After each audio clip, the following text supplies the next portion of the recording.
The coronavirus is the biggest threat this country has faced for decades, and this country is not alone.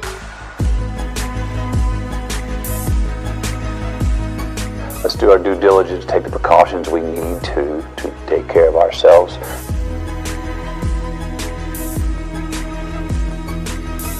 No matter what, I still love my job, and I'm going to do everything in my power to save lives. कल की बात पुरानी नए दौर में लिखेंगे मिलकर नई कहानी.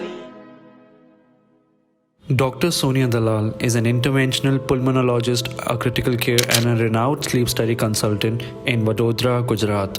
She has been practicing at Sterling Hospital as a head in Department of Pulmonology and has years of experience in ICU critical care. Dr. Dalal is one of the most important members of COVID-19 Task Force Gujarat and has been playing an eminent role in overcoming COVID-19. So I remember in April, I got a call from the emergency department citing that there is a patient under a physician who's come after 7 days of fever, where he has taken treatment on his own by his general practitioner, and now he's come with breathlessness. For all those who are going to listen to this podcast, this patient who had a fever, he's in his 40s, he was diabetic, he was obese. What do I mean obese?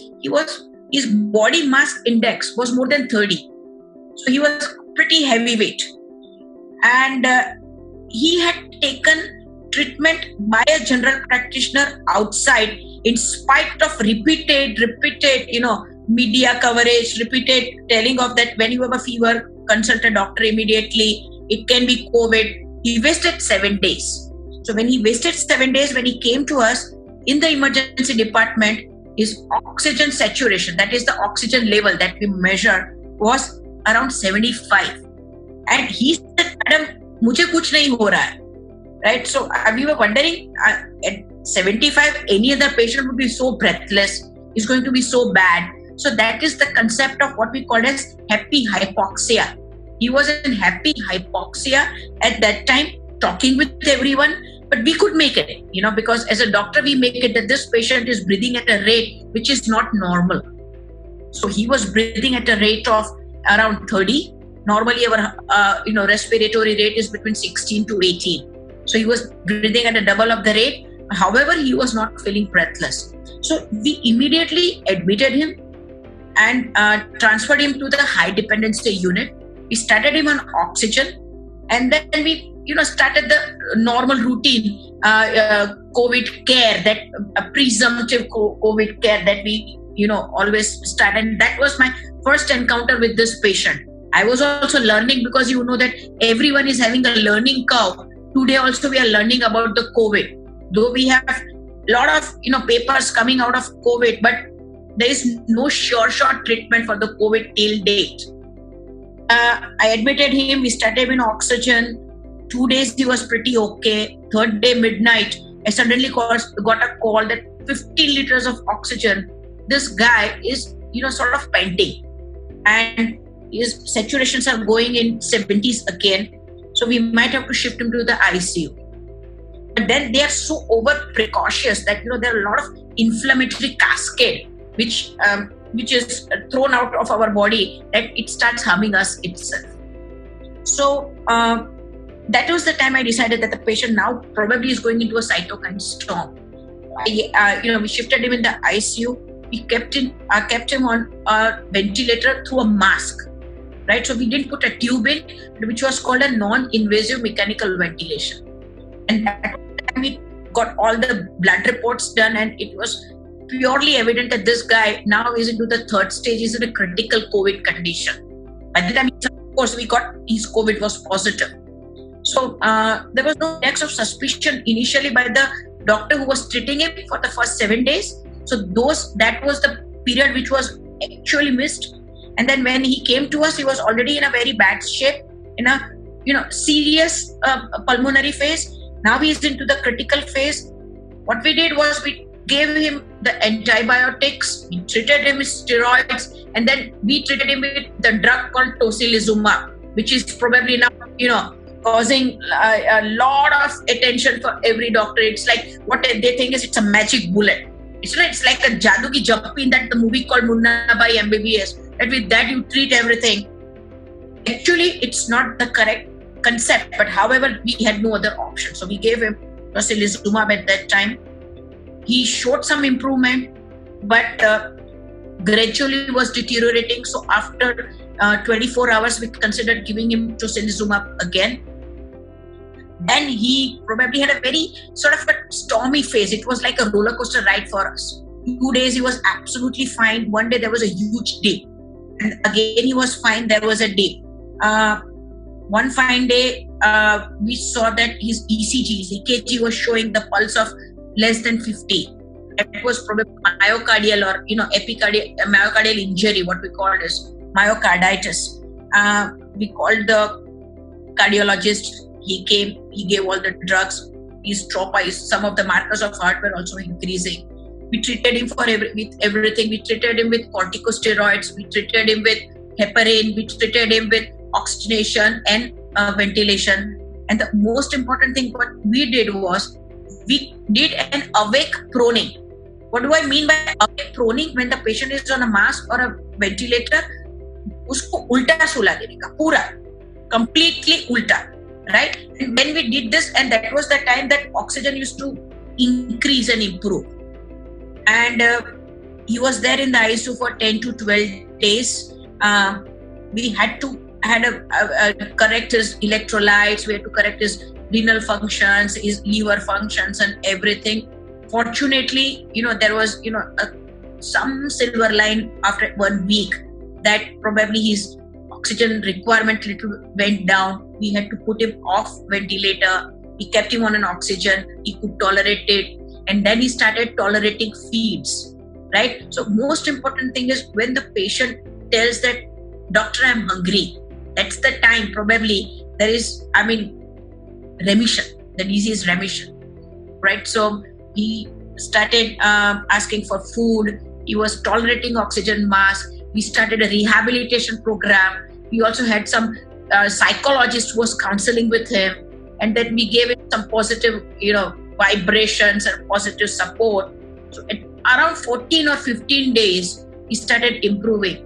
But, on 14th day night, again, I got a call at 12 o'clock. It's a fever of 101. And then that was the time I was like, itna sab karne ke baad, yaar, what's going on? So we got his blood reports done and everything, and there was some sign of infection. So we changed the antibiotics. We were very aggressive. 18th day, he started recovering. Slowly and steadily, oxygen requirement went down. We continued his rehabilitation. We shifted him to the wards. And then in the ward, he stayed for 1 week. And then we discharged him. It was like, a victory for us. It was like we have won the India-Pakistan match. It was a huge victory for us. And he was so happy, so very happy that till date, he's sending me all the probable COVID patients that he's coming across. He's telling there's only one doctor in the city of Vadodara. You go to her because she has given me a second life.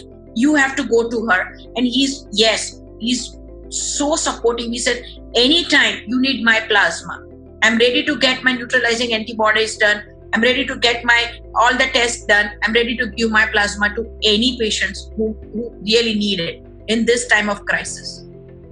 Yeah, so Ms. Goel, it's a teamwork.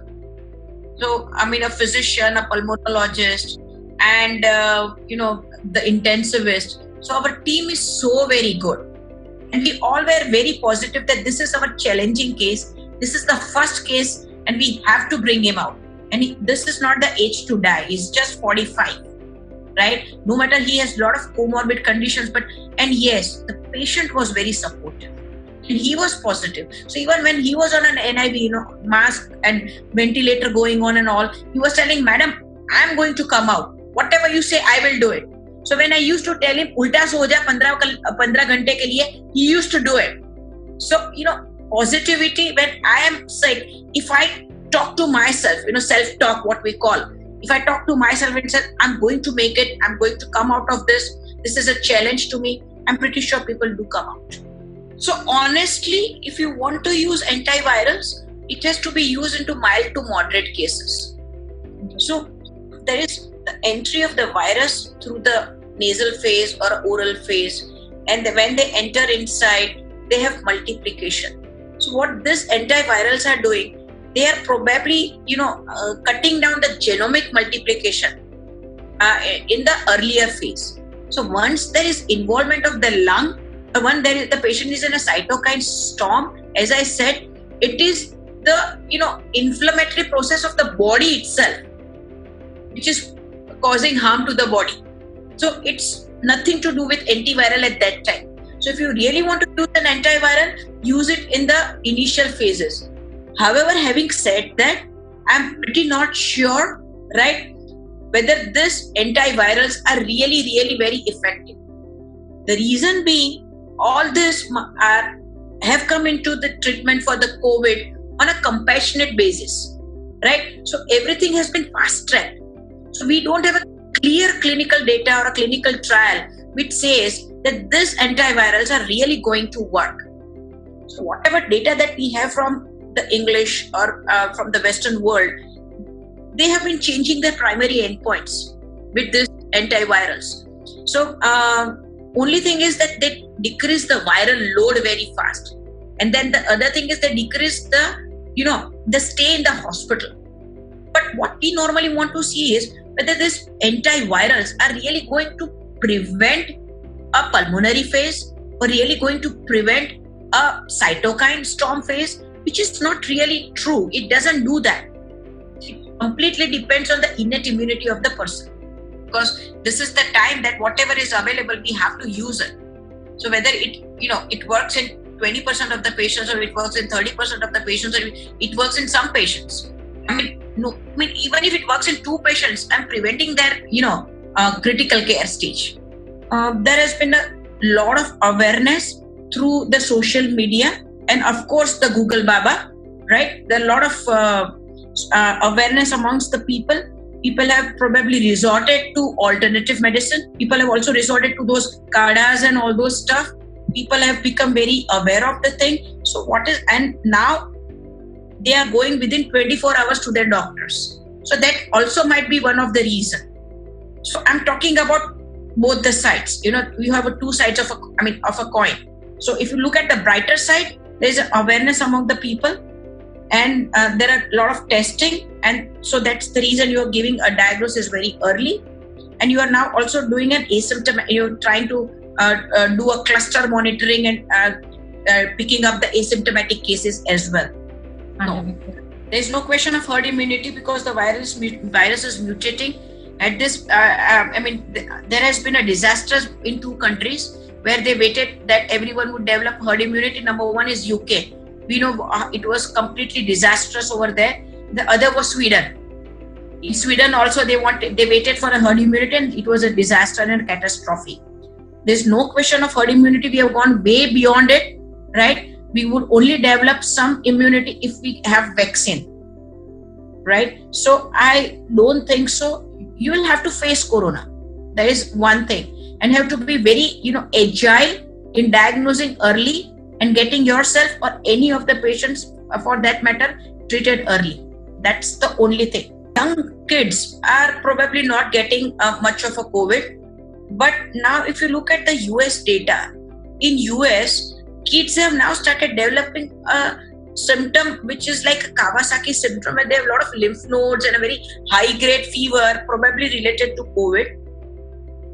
Young people, if they get COVID, if they are diagnosed early, right, of course they don't have any comorbidity, right? So they probably would recover faster. That's the only.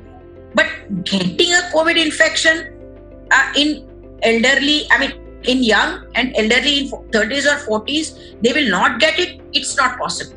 COVID is not going to look at the age, not going to look at the sex, not going to look at the race, and not going to look at the socioeconomic status. So I work in a private sector, right? So in a private sector, we don't have to take a lot of permissions and all those things. And we are not, bound with paperworks and all. So we have to cater to our patients, right? And we have to be very agile and aggressive. So I have treated so far 185 cases of COVID, and we have seen a mortality in 3 patients. We lost 3 patients. We say just remember SMS. That's the only thing. S is for social distancing, M is for masking, and another S is for sanitization. So this is the only three things that we can, stay away from crowd, stay going to, a place where there are a lot of people around, right? Even if you are in your office or going out somewhere, keep a distance of around, 1 meter, that is 6 feet or more than 6 feet. And even if you don't shake hands, don't give a hug, right? If possible, if you touch someone, wash your hand immediately, either with a sanitizer or maybe a soap for 20 seconds. So these are the things which are quite, yes, eat healthy, do exercise every day, at least 5 days in a week, right? Do some breathing exercises in form of yoga, right? And that's it. Build up your immunity. Even if you get COVID, probably no one is going to be spared if they are exposed, right? But the only thing is you probably get away with a milder form of COVID. So, I'll give you one example. Taiwan, a country called Taiwan, right? Which is near to China, right? But in Taiwan, there is a culture that whenever they go out, they wear a mask. Yes.